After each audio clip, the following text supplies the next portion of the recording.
बीच एक बड़ी खबर आपको बता दें, उत्तर प्रदेश के मुख्यमंत्री योगी आदित्यनाथ और संघ प्रमुख मोहन भागवत की आज गोरखपुर में मुलाकात हो सकती है। लोकसभा चुनाव खत्म होने के बाद मुख्यमंत्री योगी आदित्यनाथ और संघ प्रमुख मोहन भागवत की पहली बार मुलाकात होनी है और इसी वजह से इस मुलाकात को बहुत खास माना जा रहा है। इसके अलावा 31 जुलाई से 2 अगस्त तक केरल के पलक्कड़ में संघ और संगठन की समन्वय बैठक होने जा रही है। इस बैठक में आने वाले विधानसभा चुनावों को लेकर चर्चा की जाएगी। अहम जानकारी आपको दे रहे हैं, मुख्यमंत्री योगी आदित्यनाथ और मोहन भागवत की मुलाकात आज हो सकती है। चुनावी परिणाम जो आए हैं उसके ऊपर यहाँ पर चर्चा जरूर की जाएगी। 16 जून तक गोरखपुर के प्रवास पर हैं मोहन भागवत। ऐसे में आज माना जा रहा है मुख्यमंत्री योगी आदित्यनाथ से उनकी मुलाकात हो सकती है और आज इस मुलाकात के मायने इसीलिए खास है क्योंकि इससे पहले कई मर्तबा जब भी वो गोरखपुर आते हैं वो जरूर योगी आदित्यनाथ से मुलाकात करते हैं। अमित सिंह फोनलाइन पर मेरे साथ जुड़ चुके हैं। अमित, इससे पहले भी जब भी गोरखपुर आते हैं संघ प्रमुख मोहन भागवत, जरूर मुलाकात की तस्वीर हमने देखी है, लेकिन आज मुलाकात इसीलिए खास है क्योंकि लोकसभा चुनाव के परिणाम आ चुके हैं और उसके बाद की ये पहली मुलाकात।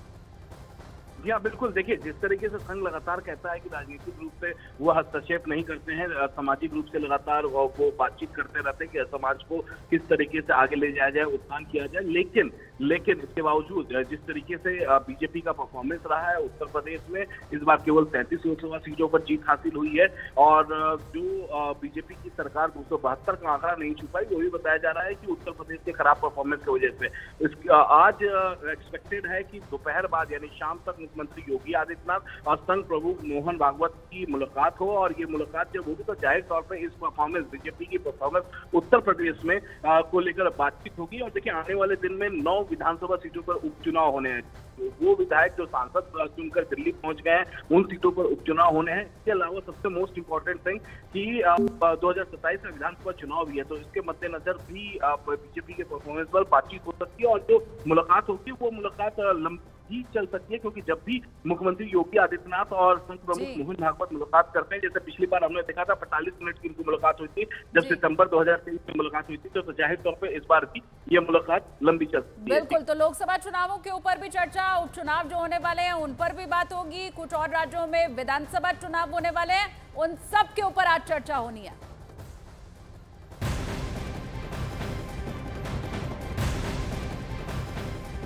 और वहीं आरएसएस नेता इंद्रेश कुमार ने अपने अहंकारी वाले बयान के ऊपर सफाई दी है। ये कहा है उन्होंने कि जिसने भगवान राम की भक्ति की है वही सत्ता में आया। यही नहीं, उन्होंने ये भी कहा कि पीएम मोदी की अगुवाई में देश विकास कर रहा है। आरएसएस सूत्रों के मुताबिक इंद्रेश कुमार का बयान आरएसएस का आधिकारिक बयान नहीं माना जाएगा। तो एक बहुत बड़ी खबर आपको बता रहे हैं, इंद्रेश कुमार की अब सफाई सामने आई है। वो ये कह रहे हैं कि जिसने राम की भक्ति की सत्ता में भी फिर वही आया है। इसके पहले इंद्रेश कुमार के बयान के ऊपर काफी विवाद हुआ था, विपक्ष ने भी इस बयान को लपक लिया था अपने अपने तरीके से, लोग इसे बताने की कोशिश कर रहे थे।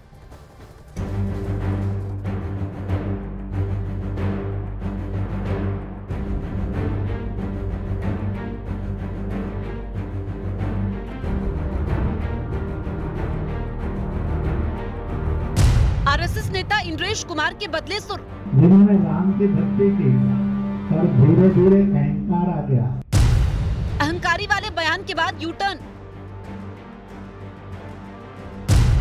अहंकारी वाले बयान पर इंद्रेश कुमार की सफाई। लोकसभा चुनाव के नतीजों में बीजेपी को प्रचंड जीत नहीं मिलने पर आरएसएस कार्यकारिणी के मेंबर इंद्रेश कुमार ने बीजेपी नेताओं पर तंज कसा था, लेकिन जैसे ही आरएसएस ने उनके बयान से किनारा किया, बयान को निजी बता दिया, तब से उनके सुर ही बदल गए। अब इंद्रेश कुमार बीजेपी और पीएम मोदी की तारीफ करने लगे। देश का वातावरण इस समय में बहुत स्पष्ट है।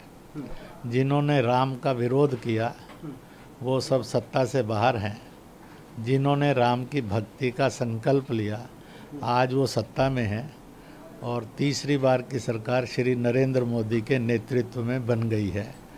देश उनके नेतृत्व में दिन दुगनी रात चौगनी तरक्की करेगा, यह विश्वास जन जन में जागृत हुआ है। इससे पहले आरएसएस नेता के एक बयान से सियासी भूचाल आ गया था। उन्होंने बीजेपी पर निशाना साधते हुए कहा था कि अहंकार की वजह से भगवान राम ने बीजेपी को 241 पर रोक दिया। यही नहीं, इंद्रेश कुमार ने विपक्ष पर भी तंज कसते हुए विपक्ष को राम विरोधी बताया था। जिन्होंने राम का विरोध किया उनमें से किसी को भी शक्ति नहीं थी, सब मिलकर भी नंबर 1 नहीं बने, नंबर 2 पर खड़े कर दिए। इसलिए प्रभु का न्याय बड़ा विचित्र नहीं है, बड़ा सत्य है, बड़ा आनंददायक है। इसलिए जिस पार्टी ने भक्ति की, अहंकार आया, उसको 241 पर रोक दिया, पर सबसे बड़ी बना दी। जिनके अंदर राम की अनास्था थी, अश्रद्धा थी, और उनको सबको मिलकर 234 पर रोक दिया।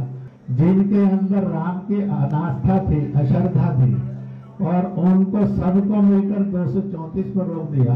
कहा है तुम्हारी अनास्था का यही दंड तुम्हें है कि तुम सफल नहीं हो सकते। इसलिए जो राम की भक्ति करे तो निरअहंकार करे, और जो राम का विरोध करे तो उसका अकल्याण अपने आप है, प्रभु ने बिगाड़ दिया। बीजेपी के खिलाफ अहंकारी वाला बयान देने वाले इंद्रेश कुमार आरएसएस की कार्यकारिणी मेंबर हैं और राष्ट्रीय मुस्लिम मंच के प्रमुख भी हैं। एक सर्वे के मुताबिक आरएसएस से जुड़े संगठन राष्ट्रीय मुस्लिम मंच ने दावा किया था कि देश के कुछ प्रतिशत मुस्लिम मोदी सरकार के साथ हैं, लेकिन चुनाव परिणाम उसके अनुरूप नहीं आए, जिसके बाद इंद्रेश कुमार ने बीजेपी पर सवाल उठा दिए। और जैसे ही आरएसएस नेता ने बीजेपी पर सवाल उठाए, फौरन श्री राम जन्मभूमि के मुख्य पुजारी सामने आए और इंद्रेश कुमार पर ही सवाल खड़े कर दिए। प्रयास बहुत दिनों से करते रहे कि हिंदू मुसलमान की एकता हो जाए, और मुसलमान यह जो भाजपा है, भाजपा को वोट दें जिससे कि इनकी विजय हो ऐसा प्रयास करते रहे। लेकिन इसमें स्वयं इंद्रेश जी असफल हो गए, इसलिए वो आरोप, अपने असफल होने का आरोप भाजपा पर लगाते हैं। उधर बीजेपी का बयान भी सामने आया। बीजेपी ने कहा कि पार्टी को उतनी सीटें मिली हैं जितनी 20 साल में किसी पार्टी को नहीं मिली। देखिए, अब ये है कि जितनी भारतीय जनता पार्टी को सीट मिली है 240 सीट, उतना कांग्रेस का 3 चुनाव का भी अगर काउंट करें तो लोग नहीं पहुंचते हैं। और आज वो लोग बड़ी बड़ी बात करेंगे तो ये ठीक नहीं।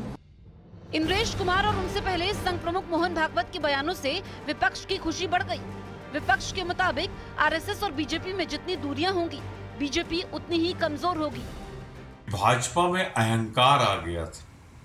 चुनाव के पहले नहीं दिख रहा था इंद्रेश जी आपको कि भाजपा की चाल में, ढाल में, सूरत में, शकल में उनके दोनों नेताओं के अहंकार भर गया। जब आज उनकी सरकार नहीं बनी, चुनाव समाप्त हो गया, तब आप सर्टिफिकेट जारी कर रहे हो।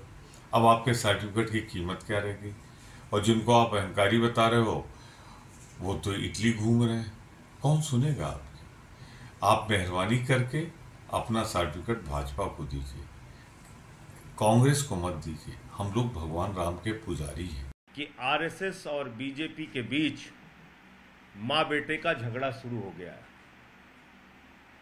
और अब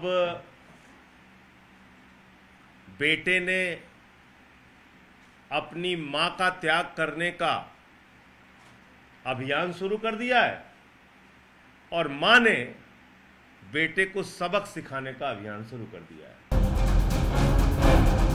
आरएसएस नेता इंद्रेश कुमार के बयान से विपक्ष की खुशी भी कुछ ही देर में खत्म हो गई, क्योंकि उन्होंने अपनी सफाई में ये कहा कि जिसने भगवान राम की भक्ति की है वो सत्ता में आए हैं।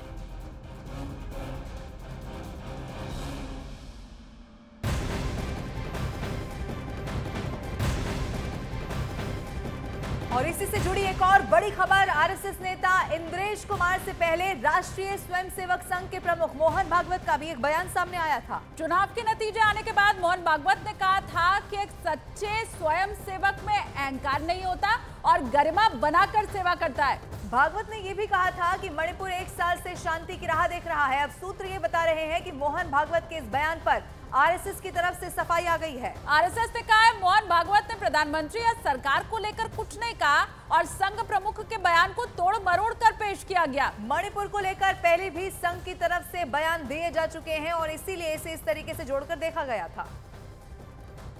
और आरएसएस चीफ मोहन भागवत ने मणिपुर पर क्या कहा था वो भी आपको सुनाते हैं। 1 साल से मणिपुर शांति की राह देख रहा है, उसके पहले 10 साल शांत रहा। पुराना गन कल्चर समाप्त तो हो गया ऐसा लगा, और अचानक जो कलह वहां पर उपज गया या उपजाया गया, उसकी आग में अभी तक जल रहा है, त्राही त्राही कर रहा है, कौन उस पर ध्यान देगा? प्राथमिकता देके उसका विचार करना ये कर्तव्य है।